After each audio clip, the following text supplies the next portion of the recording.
कोकणातल्या त्या आडवाटेवरच्या गावात विहीर म्हणजे नुसता पाण्याचा साठा नव्हता.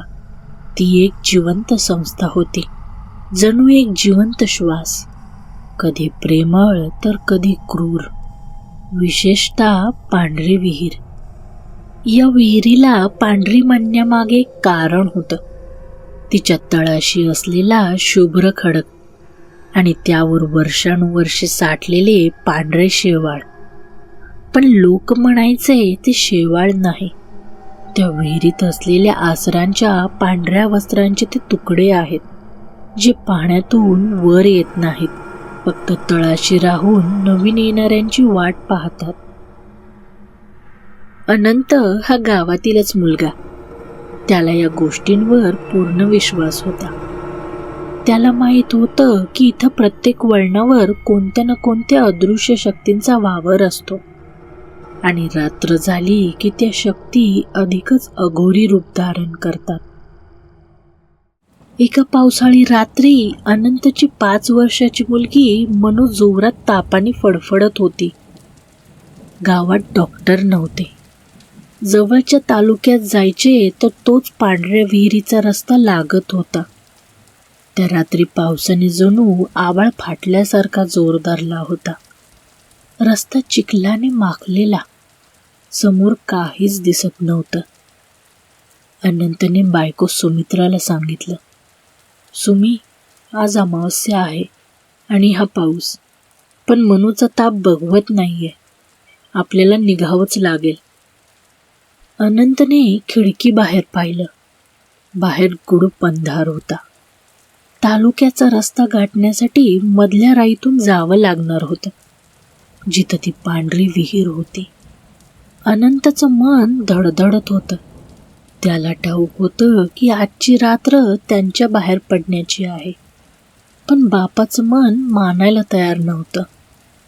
सुमी, देवाचं नाव घे, आपण निघूया, पण लक्षात ठेव, विहिरीचा परिसर पार होईपर्यंत मागे वळून बघायचं नाही आणि कुणी हाक मारली तर उत्तर द्यायचं नाही.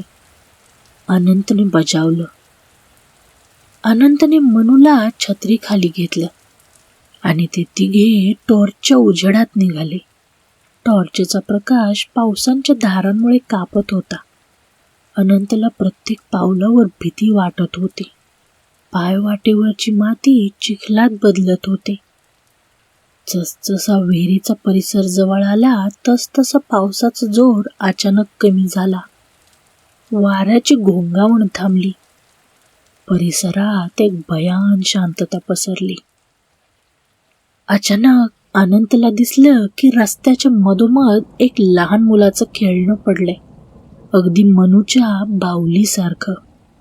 अनंतला माहीत होतं हे हुलकावणी देण्याचे प्रकार आहेत. त्याने मागे न बघता झपाट्याने चालायला सुरुवात केली. चालताना तो सतत मंत्र पुटपुटत होता. पण अचानक सुमित्रा ओरडली, अनंत, मनू कुठे आहे? अनंतने पाहिलं. त्याच्या कडेवर मनू नव्हती, फक्त एक भिजलेली घोंगडी होती. त्याचं काळीज धडधडलं. त्याने मागे वळून पाहिलं तर 5 वर्षाची मनू विहिरीच्या काठावर उभी होती. तिचे डोळे पूर्ण पांढरे पडले होते, जणू ती पूर्णपणे मोहात असल्यासारखी वाटत होती. मनू, इकडे ये बाळा, अनंत ओरडला. तो विहिरीकडे धावला. तो काठावर पोचला तेव्हा त्याची वाचाच बसली. विहिरीच्या काठावर 7 बायका बसल्या होत्या. त्यांचे केस जमिनीपर्यंत लांब होते, पाय गुडघ्यापासून उलटे वळालेले होते आणि अंगावरचे कपडे त्या पांढऱ्या शेवाळासारखे दिसत होते.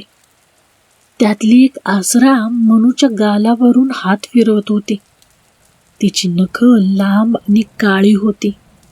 ती म्हणाली, किती दिवसांनी एक कोवळं बाळ आलंय, आम्हाला खेळायला हवं होतं कोणीतरी. चल बाळा, तुला आमचं घर दाखवते. अनंत हादरला. त्याला माहीत होतं की ते शक्तीने नाही तर युक्तीने आणि धर्माने घ्यावं लागेल. त्याने खिशातील कुळदेवाची सुपारी काढली आणि विहिरीच्या काठावर ठेवली. आई, ही माझी एकुलती एक पोर आहे. हिच्या बदल्यात तुला काय हवं ते माग, पण हिचा जीव घेऊ नकोस. अनंत गयावया करू लागला. ती आसरा हसली. त्या हसण्यातून विहिरीच्या खोल तळाचा थंड आणि ओला आवाज येत होता. बदल्यात आम्हाला तू हवा आहेस. तू आमचा राखणदार म्हणून खाली येशील का? अनंतने मनूकडे पाहिले, जी आता विहिरीच्या काठावरून खाली उडी मारण्याच्या बेतात होती. त्याने क्षणाचाही विचार न करता सांगितलं, मंजूर आहे, पण माझ्या पोरीला आणि बायकोला सुखरूप घरापर्यंत पोचवा. मी यायला तयार आहे. अचानक एक मोठा पांढरा प्रकाश विहिरीतून बाहेर आला. सुमित्राला काहीच उमजलं नाही. तिला फक्त इतकंच दिसलं की अनंतने मनूला मागे ओढलं आणि विहिरीच्या काठावर तो स्वतः उभा राहिला. पुढच्या क्षणी जोरदार वाऱ्याची झुळूक आली आणि अनंत अदृश्य झाला. सुमित्रा भानावर आली तेव्हा ती आणि मनू गावाच्या वेशीवर मारुतीच्या देवळापाशी उभ्या होत्या. पाऊस पूर्णपणे थांबला होता. मनूचं अंग थंड पडलं होतं. तिचा ताप उतरला होता. पण अनंत तिथे नव्हता. दुसऱ्या दिवशी संपूर्ण गावाने विहिरीपाशी धाव घेतली. विहिरीचं पाणी नेहमीसारखं शांत आणि पांढरं दिसत होतं. अनंताचा काहीच पत्ता नव्हता, पण सगळ्यांना दिसली ती फक्त त्याची चप्पल, विहिरीच्या काठावरच्या मोठ्या दगडावर अगदी नीट जोडून ठेवलेली, जणू घरात जाताना चप्पल बाहेर काढून ठेवावी तशी.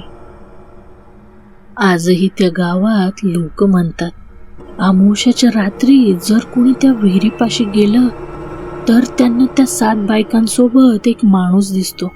तो कोणाला त्रास देत नाही, कोणाशी बोलत नाही, फक्त रस्ता दाखवतो आणि विहिरीच्या दिशेने गायब होतो. सगळे म्हणतात तो अनंत आहे, जो त्या 7 आसरांसोबत राहून आजही गावाची आणि रस्ता चुकलेल्यांची राखण करतो. त्या विहिरीला आता लोक अनंत विहीर म्हणून ओळखतात, जिथे भीतीपेक्षा एका बापाच्या बलिदानाची आणि एका राखणदाराची माया जास्त जाणवते.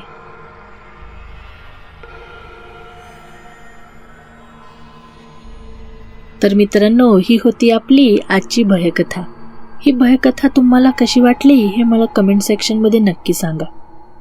ही कथा आवडली असेल तर या व्हिडिओला लाईक आणि शेअर करा. चॅनलवर नवीन असाल तर अशाच नवनवीन भयकथांसाठी आपल्या या चॅनलला सबस्क्राईब करा.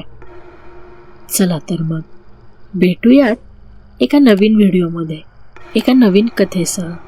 तोपर्यंत काळजी घ्या आणि दिवा चालू ठेवा, कारण अंधारात कोणीतरी असतंच. शुभरात्री.